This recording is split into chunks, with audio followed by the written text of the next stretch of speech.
Ravi de vous retrouver pour un nouveau point de marché, c'est Riquet, j'espère que vous allez bien. Aujourd'hui on va se parler du Nasdaq dans la continuité d'hier parce qu'on avait des éléments importants à surveiller avec notamment les prix à la production, voir s'il y avait de l'augmentation ou non. Et on va aujourd'hui s'intéresser bien évidemment à une news qui est de forte importance puisque c'est tout simplement l'inflation américaine. On va voir quels sont mes plans, mes scénarios et mes anticipations.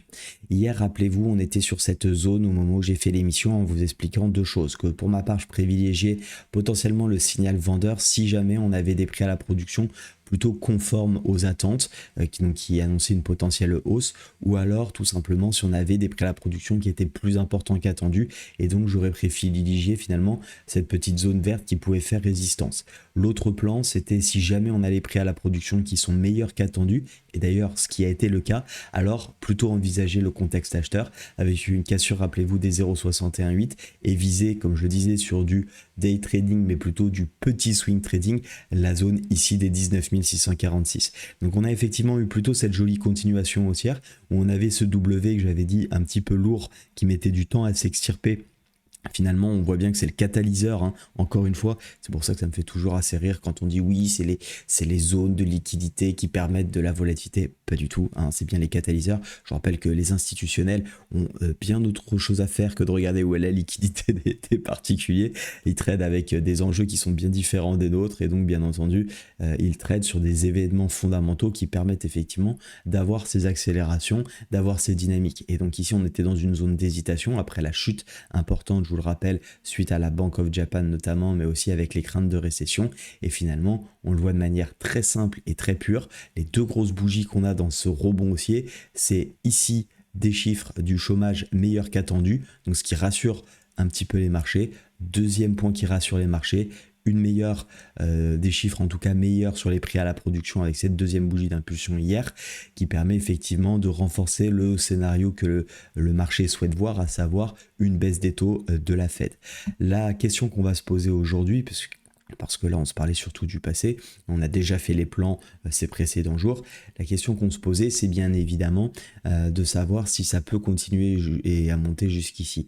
À mon sens, ce qui va permettre encore une fois d'appuyer, et pourquoi les marchés aussi ont apprécié la news, c'est parce que potentiellement ils se disent si les prix à la production sont moins forts qu'attendus, on peut se dire, on peut potentiellement envisager en tout cas qu'on aura une inflation qui est maintenue, qui n'est pas en hausse, et voire même qui peut potentiellement être baissière.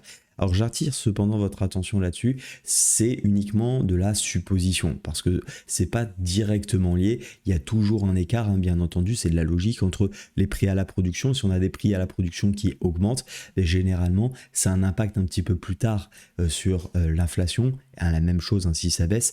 Pourquoi? Parce que les matières premières utilisées, ce dont on a besoin pour produire, finalement souvent on a des stocks, on a des réserves. Alors bien évidemment c'est différent en fonction des différents produits qu'on peut fabriquer ou autre, mais généralement l'impact se fait un petit peu plus tard. Donc c'est pour ça qu'on n'a pas une corrélation qui est 100%, de 100% en tout cas entre les prix à la production et l'inflation.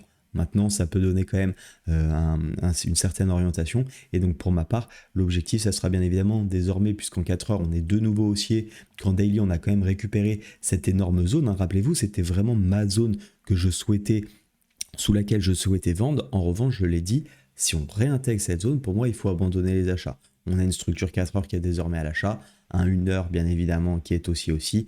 On en profitera pour voir le joli retest de la zone qui a fini par bien partir grâce à la news. Et désormais, donc on est dans une impulsion haussière. Mes plans pour cet après-midi, soit on a une news, non-news, entre guillemets, pas vraiment d'écart.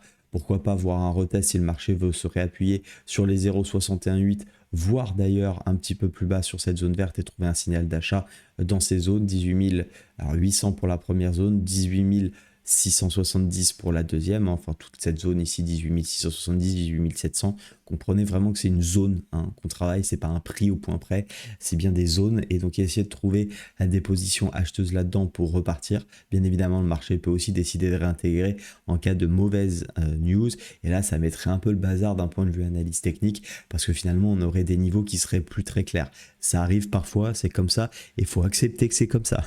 Comme je dis souvent, on fait avec le marché et si on j'accepte pas que le marché soit compliqué, eh bien la meilleure idée dans ce cas-là, c'est de se retirer, prendre du temps, voilà, laisser le marché peut-être se reconstruire et aller se focaliser sur potentiellement des indices ou des actifs en tout cas qui sont plus faciles à exploiter. Pour moi, je trouve ça plutôt simple à exploiter tel qu'on a la configuration actuelle. Quand je dis simple, bien évidemment, c'est simple dans la complexité du trading, hein. Le trading n'est jamais simple, mais on n'est pas dans des configurations ultra complexes, de range ultra compact. Donc finalement, pour moi, ici, on a quand même une dynamique. Maintenant, si on a des chiffres qui sont vraiment meilleurs qu'attendus, on jouera les setups de continuation ici haussière. D'ailleurs, j'en profite pour féliciter les membres que j'accompagne du Capital 100K qui ont très bien su exploiter la reprise, et c'était notre plan d'ailleurs, hein, de jouer les achats, je vous le rappelle, puisqu'on l'avait dit, si les chiffres sont meilleurs, on jouera les achats, d'autant plus si le marché nous suit. On a eu un joli OPR qui s'est fait ici à 15h30 et je vous laisse apprécier la sortie d'OPR, ce qu'elle a permis d'aller chercher avec notamment des potentiels points pivots et surtout des zones dont on avait pu voir ensemble l'intérêt avec, ici on a encore une petite zone, hein, qui peut être intéressante pour aujourd'hui. Hop, je la remets. Premier objectif, vous voyez, si on cherche un objectif court terme avant la zone que je vous ai indiquée, c'est potentiellement cette zone qui avait fait office de résistance puis de support et donc qui est une zone de polarité qui n'a pas été retestée à sa cassure.